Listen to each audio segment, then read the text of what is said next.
Vamos a abrir la Biblia en el libro de primer libro de Crónicas, capítulo 12, versículo 1 al 3. Gloria al nombre del Señor. Primer libro de Crónicas, capítulo 12, versículo 1 al 3, me confirma, tenga la bondad. Dice así la palabra del Señor, leo a favor de todos ustedes.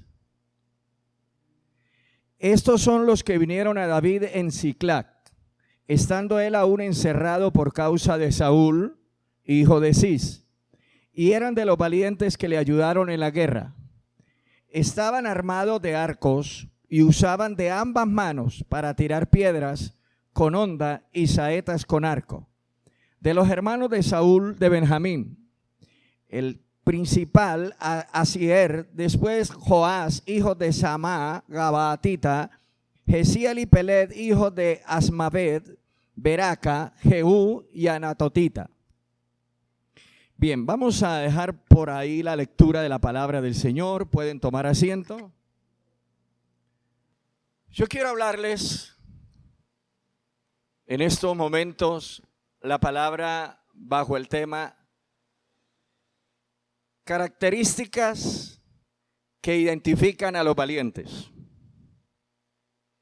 Gloria al nombre del Señor.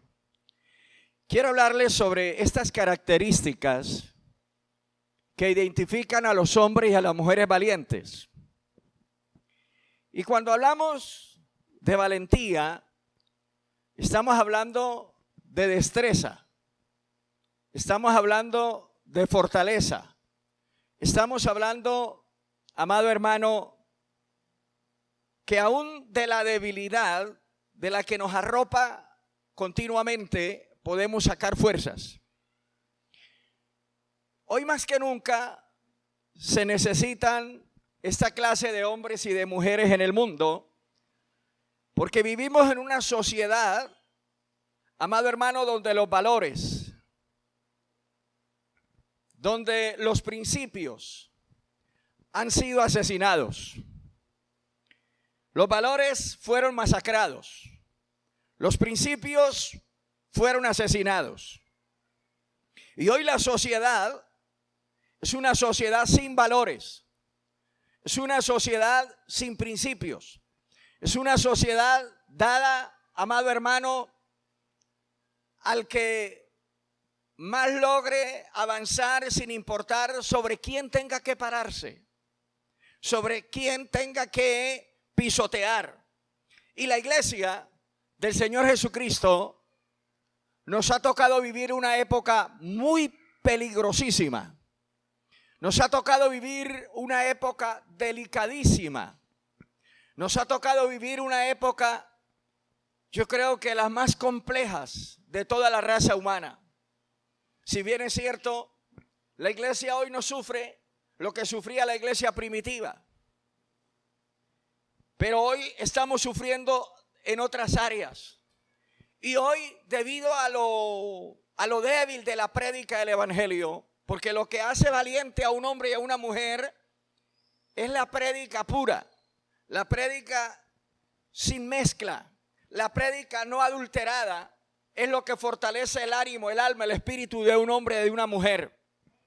Pero debido a tanta prédica nociva, debido a tanta prédica tóxica y debido a tanta prédica, ¿qué le digo yo?, adulterada, pues hermano, el alimento que muchos en el mundo reciben es lo mismo. Tóxico, adulterada, y por ende su vida espiritual no resistirá los ataques de las profecías finales. Iglesia, estamos en tiempos decisivos. Estamos en tiempos finales. Yo no vengo a causar terror espiritual. Usted sabrá si lo quiere creer. Usted sabrá si lo ha leído en la Biblia y lo cree en su corazón. Si no, no hay problema, no hay problema. Dios no obliga a nadie, menos yo. Pero lo que sí tengo que cumplir es un deber con Dios y un deber con su alma y con mi conciencia. Yo tengo que hablar la verdad. ¿Y cómo permanecer valientes ante este océano de falsedad? ¿Cómo ser valientes ante este océano de tóxico que hay en el mundo entero? ¿Cómo ser valientes en medio de tanta adulteración moral, espiritual, social? La respuesta está en la palabra. La respuesta está en la Biblia. Queremos tener respuesta para la cantidad de interrogantes que surgen en nuestro diario vivir. No lo busque en el libro de Marx, no lo busque en el libro del Che Guevara, no lo busque en el libro del socialismo, búsquelo en la palabra de Dios. Cuando lo buscamos en la palabra de Dios, la respuesta de Dios satisface, la respuesta de Dios llena, la respuesta de Dios nos fortalece. La respuesta de Dios nos da vida. La respuesta de Dios nos da ánimo. La respuesta de Dios nos levanta de donde estamos postrados y nos ayuda a llegar a la meta. En el pasaje al cual me voy a referir en esta mañana es el pasaje en el cual David, un hombre sujeto a nuestras pasiones, un hombre sujeto a nuestras debilidades, un hombre común y corriente, con la diferencia de que ocupó un cargo bastante renombrado en el pueblo de Israel. Sin embargo, este hombre pasó por momentos difíciles, pasó por momentos crueles. Si has llegado hoy a la iglesia en medio de crisis, en medio de dificultades, en medio de momentos crueles, hermano, mire para acá. No piense que todo se acabó hoy. No piense que llegó al final de la carrera. Hay mucho terreno que quizá falta por transitar. Sencillamente, oiga con detención, con cuidado, oiga con mucho amor y pasión la palabra, que Dios puede fortalecerte en esta mañana. Ahora, la palabra de Dios nos habla que al rey David lo acompañaron un ejército muy bien organizado, un ejército muy bien preparado. Pero ¿cómo llegó a ser este ejército que en una parte de la Biblia dice que llegó a convertirse en el ejército de Dios? Porque el rey David lo acompañaron personas muy leales, personas muy sinceras, personas, amado hermano, muy diestras para la batalla, personas muy aguerridas, personas que lo dieron todo y estaban comprometidas el 100%. Entonces, ¿cómo llegaron a convertirse en ese ejército de Dios? Todo hay un proceso en la vida. El apóstol Pablo dijo en una ocasión: cuando yo era niño, pensaba y hablaba como niño, pero ya cuando crecí, dejé lo que era de niño. Escúcheme, si usted ha crecido, ya no tiene que tener ninguna niñez. Ya no tiene que actuar como un bebé. Ya no tiene que actuar tan delicado. Los bebés son los más delicados que hay. Los bebés son los más difíciles. Entonces, dijo Pablo, cuando crecí, dejé lo que era de niño. Y ahora pienso como un adulto, hablo como un adulto, actúo como un adulto. Y lo que era de niño lo dejé porque ya no servía para la época. Él había crecido y lo de niño ya no le servía. Lo que a usted le sirvió el año pasado, hoy ya no le sirve. Lo que a usted le pudo haber servido hace 20 años, hoy quizás ya no le sirve. No lo traiga a colación, ya no le sirve. Es como a veces hoy los padres de familia, los padres nuevos dicen: es que a mí me castigaron así y así yo castigo. Ya no funciona, ya no le sirve. Ya sirve es otra técnica, otra táctica. ¿Cuál es? Yo no se la puedo decir. Pídale a Dios discernimiento, conocimiento. Porque los problemas de su hogar son diferentes a los míos. Los problemas con sus hijos son diferentes a los míos. Pídele a Dios que le dé sabiduría. No traiga a colación el castigo de 30 años. No traiga a colación el castigo de 20 años. No, para esa época sirvió porque habían valores. Hoy no hay valores. Hoy no hay muchas cosas que habían 20 años atrás. Hoy no hay muchas cosas que habían 30 años atrás. Entonces, no traigamos a colación esa costumbre de hablar así. No. Ahora, volviendo a la palabra, ¿qué caracterizó a aquellos hombres? ¿Eran perfectos? ¿Eran angelicales? No. ¿Eran extraterrestres? Menos. La Biblia habla en el segundo libro de Samuel, el primer libro de Samuel, capítulo 12, verso 1 al 2, nos dice qué clase de hombres eran. Dice que David estaba en la cueva de Adulán. Y estando en la cueva de Adulán por causa de la persecución de Saúl, por causa de que Saúl lo perseguía sin motivo alguno, pues David prefirió esconderse. David prefirió huir antes que ponerle la mano al ungido de Jehová. Y estaba en la cueva de Adulán. Y dice que allí llegó su familia a apoyarlo. Pero aparte de que llegó su familia a apoyarlo, llegaron algunas cantidades de hombres, de personas. Pero imagínense la cantidad de gente que llegaron, los afligidos. Escúcheme, los endeudados y los amargados. Qué difícil es vivir con un amargado en la casa. Yo no sé si usted sea ese, o sea algún otro. ¿A dónde quiero yo llegar? Mire los que fueron a hacerle compañía a David, los afligidos, los que nunca se les ve una sonrisa, los que no son capaces de sonreír, los que diario se están quejando, los que diario están lamentándose, los afligidos, los endeudados. Una persona endeudada no suelta palabra buena. El endeudado, cuando necesita el favor del que le presta, el endeudado dice: esa es la solución, ese es el Dios que me va a salvar, el vecino que me va a prestar, el hermano que me va a prestar. Mientras le prestan, cuando se acerca el plazo de pagar la deuda, empieza a hablar del que le hizo el favor.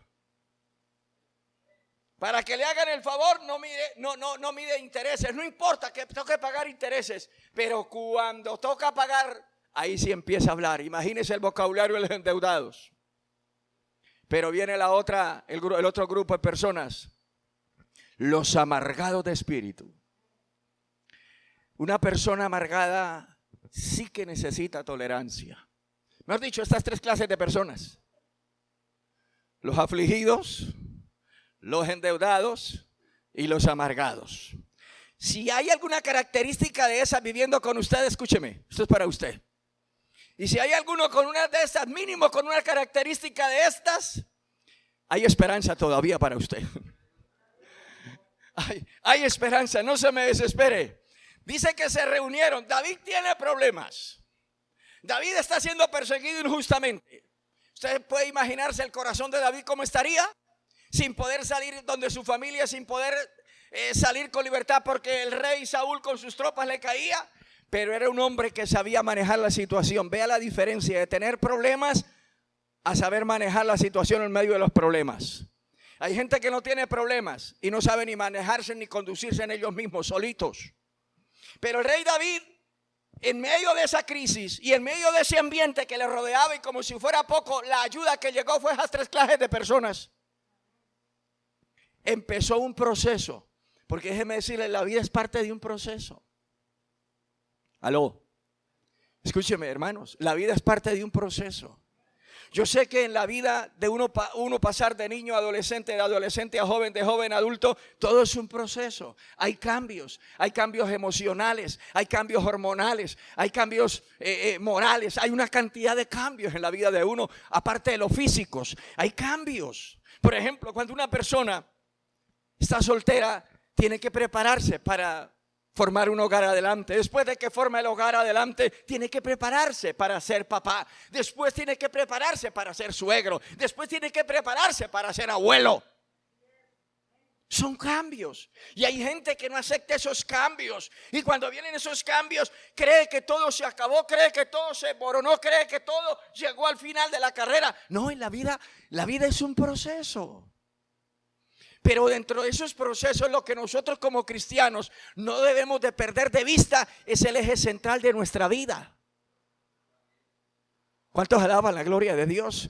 ¿Y cuál es el eje central de nuestra vida? La persona de Jesucristo en nosotros. Cuando Jesucristo es el eje central de nuestra vida, no importa los cambios, no importa que nos someta a las temperaturas altas, no importa que nos someta a las temperaturas bajas, no importa que nos manden al desierto, no importa que nos manden a la isla de Pasmos, no importa que vayamos al horno de fuego, no importa que vayamos al foso de los leones, no importa que vayamos a la cárcel de más adentro, pero si Cristo es el eje central, la situación la podemos manejar. Y volviendo al tema, estos tres grupos de personas llegaron a acompañar al rey David. Pero algo que diferenciaba a David de nosotros era que David tenía control de las cosas. Yo te digo en esta mañana, ¿quién tiene el control de tu vida? Yo te pregunto, ¿quién tiene el control de tu vida? ¿La situación que está en el mundo o el Cristo de los cielos? ¿Quién tiene el control total de tus emociones? ¿Quién tiene el control total de tu corazón? ¿Quién tiene el control total de tu vida espiritual? Llegaron estos tres grupos, afligidos, endeudados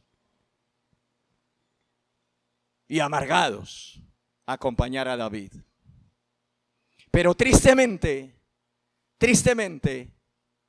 ellos no contribuyeron para el problema de David. Ellos no contribuyeron para el problema que este varón tenía. Al contrario, la gran mayoría que llegaron a acompañar a David necesitaban de la influencia de David.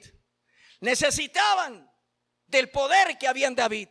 Necesitaban, amado hermano, de lo que David tenía en su corazón. ¿Sabe que la mayoría que te rodea a ti, en el colegio, en la universidad, en la sociedad, en el barrio, necesita de ti?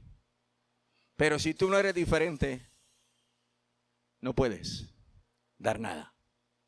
Porque un ciego no puede guiar a otro ciego. Porque se cae el ciego en el abismo y lleva al otro a la muerte. La iglesia tenemos que tener para dar. Cuando Jesucristo vio las multitudes que le seguían, cuando Jesucristo vio más de 5,000 hombres, sin contar las mujeres y los niños, uno de los apóstoles le dijo al maestro: maestro, despídelos para que vayan a comprar de comer. Escúcheme, ¿sabe cuál fue la respuesta del Señor? Dale vosotros de comer. ¿Usted sí le da de comer a las multitudes o las multitudes le dan repelo a usted? Hoy tenemos una iglesia raspando la olla de las multitudes. Hoy tenemos una iglesia comiéndose las sobras de las multitudes. Hoy tenemos una congregación a nivel mundial, una iglesia de Cristo comiendo las sobras del mundo, comiendo las sobras del montón, del populacho, comiendo las sobras del descarriado, comiendo las sobras del impío. Pero el impío no come nada de la iglesia, porque la iglesia estamos escasos. La iglesia estamos pobres. La iglesia estamos, amado hermano, en situaciones de calamidad espiritual. La iglesia no tiene paz. La iglesia ha perdido el rumbo. La iglesia ha perdido la brújula espiritual. El espíritu que hay en ellos no sabe para dónde los lleva. El espíritu está confuso. Y si la iglesia está confusa internamente, ¿qué se espera de un mundo que está ciego? Aquellas tres clases de personas llegaron, pero David no se dejó confundir. David no se dejó afligir. David no se dejó entrar en el plano de los endeudados. David no se dejó entrar en el plano de los amargados. ¿Por qué te dejas afligir? ¿Por qué te dejas endeudar? Hablo en todo el sentido de la palabra. ¿Por qué te dejas amargar? ¿Usted no sabe el daño que produce un amargado? ¿Usted no sabe el daño que produce un afligido? ¿Usted no sabe el daño que produce un endeudado? Pero llegaron a la cueva de Adulán y allí empezó un proceso. Ese proceso fue doloroso. Ese proceso no fue fácil. Para después dar unas características tan bonitas. Para después mostrar de esos hombres endeudados, afligidos y amargados unas características que uno dice: ¿en qué universidad aprendieron? Oiga, porque es que lo de Dios no se aprende en la universidad. En la universidad se aprenden muchas cosas que para el cielo no sirven. Sirven es para la tierra. Y la iglesia, en el templo, aprendemos palabra para llevarnos al cielo. Lo que usted aprende en la universidad es todo para la tierra. Aprende a ser abogado, aprende a ser médico, aprende a ser ingeniero, aprende a ser papabombas, aprende a hacer una cosa, aprende a hacer otra. Pero todo para la tierra. En la iglesia aprendemos cátedra y recibimos cátedra. Es para llevarnos a la gloria eterna. ¿Cuántos alaban la gloria del Señor? Después es que viene el resultado. Y en este capítulo quiero nombrar ese resultado tan maravilloso. Estos hombres tienen unas 3-4 características que le voy a nombrar. Son pocas que he sacado, pero las voy a nombrar. Primero, ellos no huyen cuando llegan las crisis, después del proceso. No huyen cuando llegan las crisis. Yo te pregunto en esta mañana, ¿qué haces tú cuando está pasando por crisis? En este mundo la crisis es como la vestimenta de todos, del rico y del pobre, del feo y del bonito. No es que usted haya descubierto hasta ahora que el agua moja, pero mi pregunta actual es: ¿qué hace usted cuando llegan las crisis? ¿Qué hace cuando le llegan las crisis a su vida personal? ¿Qué hace cuando le llegan las crisis a su vida familiar? ¿Qué hace cuando le llegan las crisis a su vida emocional? ¿Qué hace cuando llegan las crisis a su vida espiritual? ¿O qué hace cuando llegan las crisis a su vida congregacional? ¿Qué hace? La gran mayoría opta por huir. La gran mayoría opta por escapar. La gran mayoría opta por salir corriendo. En el versículo 8 del capítulo 12 nos dice la Biblia, gloria al nombre del Señor: también los de Gad huyeron y fueron a David al lugar en el desierto. Gloria al nombre del Señor. Hay muchas personas, amado hermano, que este término huir es normal para ellos, porque no saben enfrentar, y vuelvo a decir, no porque no se les haya enseñado la palabra. La iglesia debería ser el ejército más poderoso de la tierra para saber y enseñar y enfrentar las crisis a los demás. Mire, la mayoría de personas no piden consejo a las personas acertadas, sino que los consejos los piden a las personas desacertadas. Hubo una familia en Belén, donde significa casa de pan. Belén significa casa de pan. Una familia llamada Noemí, Elimelech, Malón y Kelión. Una familia muy hermosa, muy sólida hasta que le llegó las crisis. Hay gente que parece muy sólida hasta, pero la verdadera solidez no se demuestra en la bendición. Mientras hay bendición económica, a veces hay alegría y fiesta, pero llega la escasez y la sonrisa se borra, la fiesta se borra. Hubo hambre en Belén, dice la Biblia en el libro de los Jueces, en el libro de Ruth, hubo hambre en Belén. Y en ese momento que hubo la crisis en Belén, se oyó que había abundancia en Moab. Ojo con lo que oye, ojo con lo que escucha.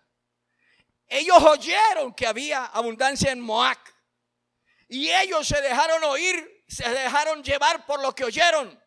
No se dejaron llevar por la palabra. Para un israelita le estaba prohibido juntarse con los moabitas. le estaba prohibido convivir con los amonitas. Le estaba prohibido convivir con otra clase de gente que no fuera sus patriotas, que no fueran de su raza, que no fueran de su sangre. Por ley estaba prohibido. Pero ellos en medio de la crisis no acudieron a la palabra. Cuando usted pase por una crisis, acuda a la palabra. Acuda a la palabra. Si la palabra no le da respuesta en el momento, siga leyendo. Que de pronto el confundido es usted que no entiende. Pero siga leyendo, siga estudiando, siga meditando. Que llegará el momento que la palabra disipará toda confusión mental, disipará toda confusión emocional, disipará toda confusión moral, espiritual, disipará todo. Y entonces podrá ver la verdad que Dios le está hablando. Porque déjeme decirle, una persona en medio de la crisis, si va a la Biblia y no entiende, y una vez bota la Biblia y dice, Dios no me habla. No, usted es el que está trocado. Usted es el que está todo confundido. Usted es el que está todo revuelto por dentro. Usted es el que no sabe qué hacer. Vuelva a leer la palabra, vuelva a seguirla leyendo, sígala leyendo y verá que se va a aclarar el panorama. ¿Cuántos alaban la gloria de Dios? Y dice la escritura que esta familia se fue para Moab porque supuestamente Moab, eso, el pan se perdía, la comida se perdía. Porque no supieron qué hacer en medio de las crisis. Y cuando estando en Moab, se le ocurre a Malón y Kelión. Malón significa enfermizo y Kelión lánguido. Se le ocurre casarse, no aguantaron ni para la luna de miel. Se le ocurre casarse y se casaron con extrañas. Otra cosa prohibida por la palabra. Otra ordenanza de Dios prohibida por la palabra. Porque cuando uno está en crisis y no lee la palabra en la primera decisión, sigue hundiéndose más y sigue hundiéndose más y sigue hundiéndose más. Se casaron, la una fue Orfa y la otra Ruth. Resulta que murieron. Murió Elimelech, que significa Dios es mi rey, y murió Malón y murió Kelión, y quedaron ya no una mujer viuda sino 3. El problema siguió grande. Y cuando muere Elimelech, muere Malón y muere Kelión, ahora oyó otra vez Noemí que la tierra de Belén fue visitada por Jehová. Aleluya. Ay, si no se hubiera movido de Belén. Si no se hubiera movido de Belén, estaría con su esposo, estaría con sus 2 hijos, aunque enfermizo y lánguido, pero vivos.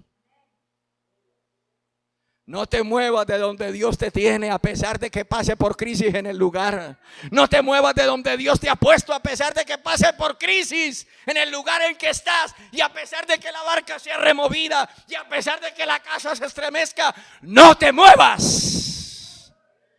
Espera en Él. Espera en Él. Es mejor estar con Dios en la crisis que sin Dios en la bendición. ¿Cuántos alaban al Señor?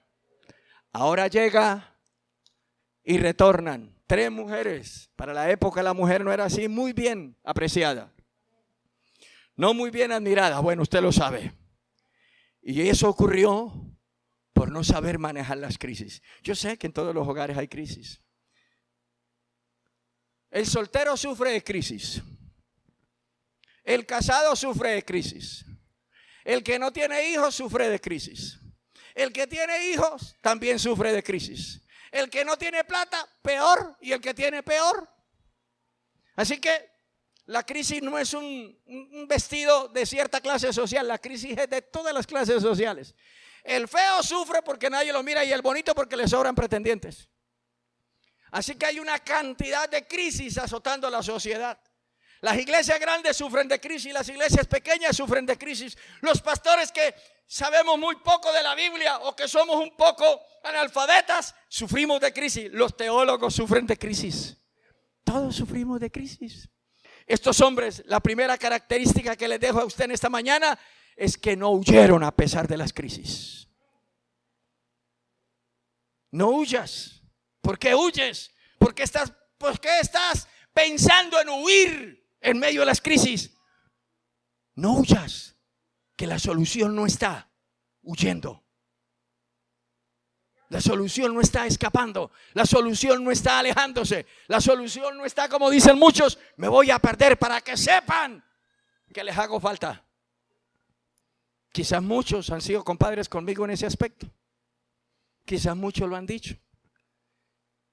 Mi madre nos decía, cuando me muera, les haré falta. Y tenía razón la vieja.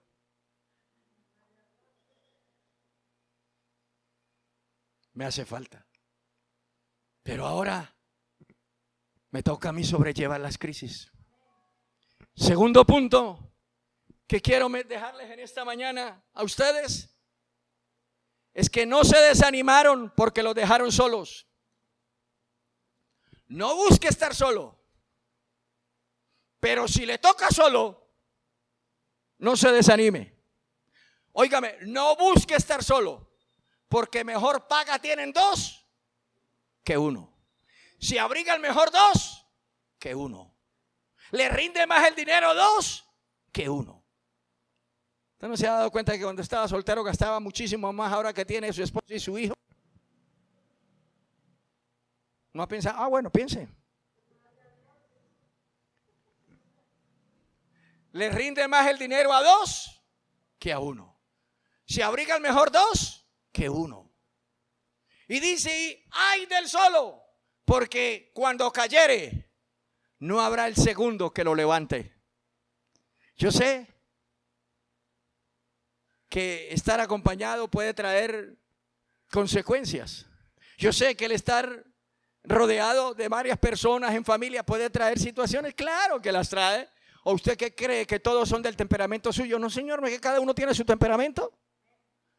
Cada uno tiene su carácter, cada uno tiene su temperamento. De ahí lo que dice Amós 3:3, andarán dos juntos si no estuvieran de acuerdo. He ahí el secreto para estar juntos, pónganse de acuerdo. Pero no busque estar solo, porque hay del solo cuando cayere. Hay del solo, hay del solo. ¿Quién le llevará un plato de comida? Hay del solo. ¿Quién le dará la mano para levantarse? Hay del solo. Pero esta gente logró una característica que muy pocos tienen. No se desanimaron porque los dejaron solos.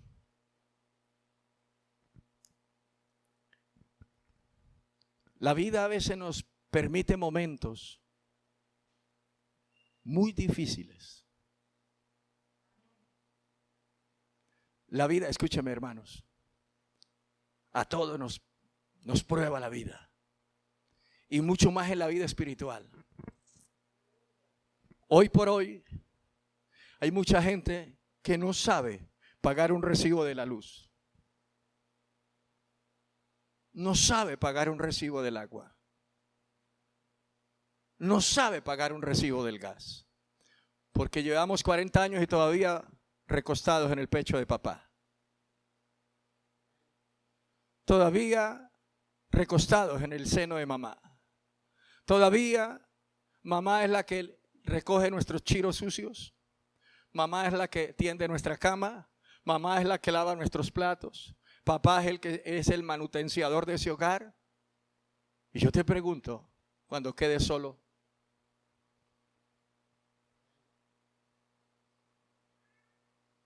mi papá no se va a morir. ¿Quién le dijo que no? ¿Usted sabe cuándo? Algún día vas a quedar solo.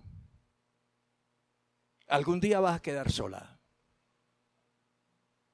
Sea por tu buen comportamiento, sea por tu mal comportamiento, cualquiera de los dos comportamientos te van a tirar a estar solo o sola. Si es por el buen comportamiento, al menos no tendrás una conciencia que le redarguya. Pero si es por el mal comportamiento, tendrás un juez interno que no te dejará en paz. ¿Y qué vas a hacer si no has aprendido la lección en vida? ¿Qué vas a hacer si no has aprendido a comportarte con los que te amaban? A comportarte con los que te aconsejaban. A comportarte con los que te servían de manutenciador. Ellos quedaron solos. De esos 30, 3 sobresalieron. ¿Y sabe por qué lucharon a pesar de que quedaron solos? Porque tenían un compromiso 100% de sus ideales. Cuando la gente se desanima porque queda sola, es porque no estabas comprometido con la causa. Cuando un hombre o una mujer está comprometido al 100% con la causa, no importa que quede solo, quizás no le va a rendir igual. Quizás no va a ser lo mismo cuando estaba acompañado, pero seguirá. Aunque con paso lento, pero seguirá. Aunque con paso muy lento, demasiado lento, pero continuará. Porque sabe que tiene un compromiso, no con una misión, no con una sociedad, no con un político, no con un color, sino que tiene un compromiso con Dios y con su conciencia. Cristo lo vivió. Todos le dijeron, vamos contigo, si es posible morimos contigo, si es posible nos sacrificamos contigo, vamos a la cruz contigo. Y cuando le echaron mano, dice la Biblia que él miró para todos lados y se vio solo. Solo. ¿Eres uno de los que viene a cultos si viene toda la tribu? Si no viene la tribu, ¿no viene? Tienes que aprender esta lección. Es que si no va mi papá, no va mi mamá, yo tampoco voy porque me da una jartera. Tienes que aprender esta lección. Tienes que aprender esta lección. Vas a tener que venir solo a adorar a Dios. Vas a tener que arrodillarte solo a buscar a Dios. Vas a tener que encerrarte solo a buscar a Dios en ayuno y oración. Vas a tener que encerrarte solo a llorar delante de Dios. Porque qué bonito es estar uno engavillado, ¿no? Qué bonito es estar uno en grupo, ¿no? Uno en grupo se siente fuerte, pero solito. Como en la iglesia reprendemos al demonio y todos reprendiendo al diablo. Y después salimos, el diablo dice, venga para acá. Solito, y nos zarandea y nos vuelve ropa de trabajo. En la vida hay que aprender a luchar solos. En la vida hay que aprender a luchar sin mucha gente a nuestro lado. Ellos aprendieron este secreto. Y aprendieron, amado hermano, a no desanimarse, a no darle lugar al desánimo, porque los dejaron solos. Ellos no miraban lo grande o pequeño del problema, lo que miraban es lo que podían lograr. ¿Sabe por qué? Porque tenían un secreto, dependencia total de Dios. Uno en el ministerio tiene que aprender a depender de Dios. Hoy a los pastores se les ofrece sueldo, se les ofrece una oportunidad muy bonita que no nos ofrecieron a nosotros. Y si nos hubieran ofrecido, en el caso a mí me hubieran ofrecido, quizás no estaría hoy. Muchos han llegado a esta obra diciendo que si hay oportunidad de trabajar, pero digo, claro, hay oportunidad, tenemos a todo Colombia para conquistar. Yo quisiera que ya me entregaran algo formado. Le dije, pues hermano, súdela. Trabaje. Arranque de ceros. Hoy nadie quiere arrancar de ceros. Hoy quieren llegar a recoger. Hoy quieren llegar a recoger el fruto. No, tampoco. Tampoco. Y tengamos cuidado con esos que quieren formar de su familia una iglesia porque le ven que usted es fiel. Tenga cuidado. Porque hay gente que le endulza a usted el oído. Hay gente que le dice, usted eso no vaya tan lejos, quédese aquí cerquita y hacemos una iglesia en su casa. Y de su casa sale una congregación porque le ven algo de qué aprovecharse. Cuidado. Porque eso es ave de corto vuelo. Y usted va a sufrir y su corazón se va a poder dañar. Y después la culpa no es de la obra, la culpa no es del pastor, sino de las malas decisiones que se toman internamente. ¿Cuántos alaban la gloria del Señor? Quiero nombrarles un tercer punto o característica. Estos hombres permanecieron firmes, no solamente no huyeron solo a la crisis, no se desanimaron porque los dejaron solos, sino que permanecieron firmes a pesar de las circunstancias. Hermano, a usted le enseñaron, y quizá yo enseñé sin abrir un poco más el tema, que en Cristo Jesús los problemas se acababan. ¿Cierto que de pronto nos vendieron ese mensaje? Cierto que de pronto nos entregaron ese mensaje y yo también me convertí con ese mensaje porque los problemas me tenían aquí. Y llegué a la iglesia y dije, Señor, gracias que se acabaron. Y a los 3 meses, ¡pum! Entonces empezó un proceso. Pero ¿sabe una cosa?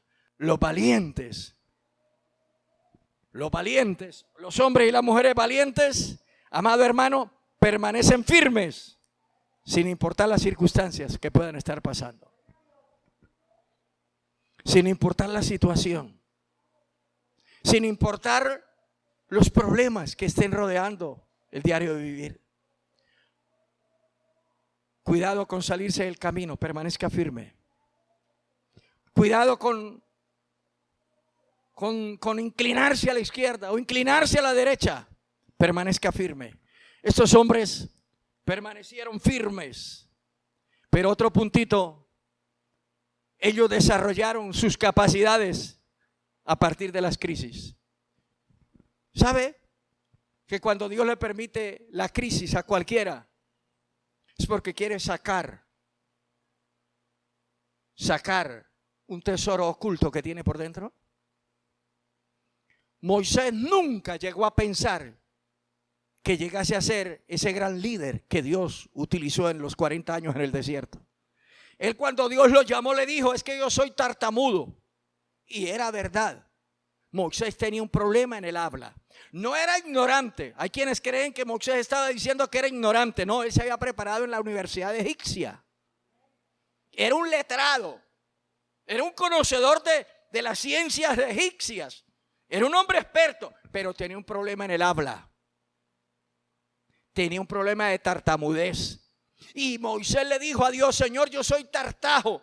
Se me dificulta el hablar. ¿Sabe Dios qué le contestó? Tranquilo, para eso está Aarón, tu hermano.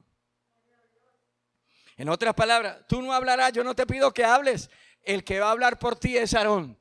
Tú solamente me reemplazarás, tú serás Dios en el lugar mío, aleluya. ¿Cuántas veces Dios, en medio de la crisis, dice, reempláceme tú? Eso fue lo que le dijo a los apóstoles de las multitudes, dale de comer ustedes. Le está diciendo palabras más, palabras menos, reempláceme. Cristo dijo en una ocasión, todo lo que atéis en la tierra será atado en el cielo. Y todo lo que desatéis en la tierra será desatado en el cielo. En otras palabras, reempláceme. Suelta la palabra, pero suéltala de acuerdo a la Biblia. Suelta la palabra. Suelta la escritura. Desate. Ate. Desate y ate. Ate lo que de acuerdo a la palabra no sirve, pero desate lo que de acuerdo a la palabra sirve. Gloria al nombre del Señor. La crisis siempre han desarrollado en los hombres potenciales grandes. La crisis siempre ha desarrollado en las mujeres que están en Dios y los hombres que están en Dios, amado hermano, algo no descubierto. Cuando Moisés estaba al frente del Mar Rojo, con la multitud hablando pestes en contra de él, y Faraón con su ejército por la espalda, y al frente el Mar Rojo, entró en crisis Moisés, porque el pueblo clamaba y el pueblo clamaba y no había respuesta. Y cuando usted clama y clama y no hay respuesta, algo Dios quiere sacar de ti.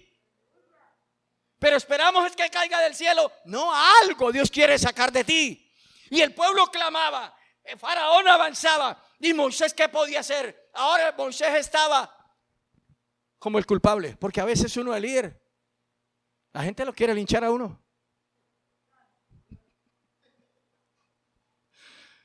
Eso yo he mirado a veces que cuando hay crisis, el pueblo como que le viene en contra de uno, como que uno es el culpable. Ah, pero ¿por qué no lo llevan a uno en la bendición también? Solo lo casan a uno con las crisis, ¿no? Pero en la bendición no lo casan, le cierran la puerta. En ese momento Moisés clama y ¿sabe Dios qué le dice a Moisés? ¿Por qué clamas? Yo no sé si alguien está entendiendo esto. ¿Por qué clamas? que tienes en tu mano, en otras palabras, el poder se lo entregué a ti. El poder se lo di a ti. ¿Sabe Dios qué le dice a Moisés? ¿Qué tienes en tu mano? Y él dijo, pues una vara. Dijo, pues úsela. ¿Qué quería Dios en medio de esa crisis? Hacerle entender que la solución estaba en él. Una vara, una vara. Y dijo, pero esta vara la llevo desde que estaba siendo pastor allá en Madián, en la tierra de Madián, con mi suegro Jetro. Dijo, pues úsela. Úsela. ¿Y sabe qué dijo? Golpea el agua, golpéala. Ay, Dios. Moisés había olvidado que Dios le había dicho, tú serás Dios en mi lugar. Dios le había dicho, tú serás Dios en mi lugar. Y Aarón hablará por ti y tú me reemplazarás a mí. Golpeó las aguas, se abrieron y de ahí en adelante, ¿cómo abrazaba esa vara? Cuando descubras en la crisis lo que Dios quiere usar de ti, lo amarás, amarás la vida, amarás la salud, amarás a la familia, amarás a tus hijos, amarás a ese que se levanta tarde como el que se levanta temprano, los amarás igual, amarás al que ayuda, amarás al que no ayuda, amarás a todos. Cuando descubras en la crisis que algo Dios sacó de ti para pulirte, que algo Dios sacó de ti para ponerte por encima. Y ya para concluir, quiero decirte algo más. Adulán fue el lugar secreto que se utilizó para sacar a ese ejército. Ya no era afligido, ya no era endeudado, ya no era amargado. Habían cambiado. Entraron siendo afligidos, entrando siendo amargados, entrando endeudados, pero salieron victoriosos, salieron superando las crisis, salieron, amado hermano, sin devolverse aunque les tocara solos, salieron sin desanimarse. Queremos ser al menos una copia un poco borrosa de esos valientes. La palabra adulán significa apartarse. Apártate con Dios un rato.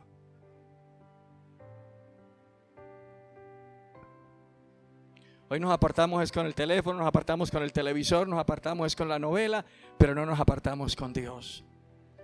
Apártate con Dios. Hay quienes se apartan en el parque 3, 4 horas allá a quemar pantalones, hermano. Yo no entiendo qué tienen esas bancas del parque.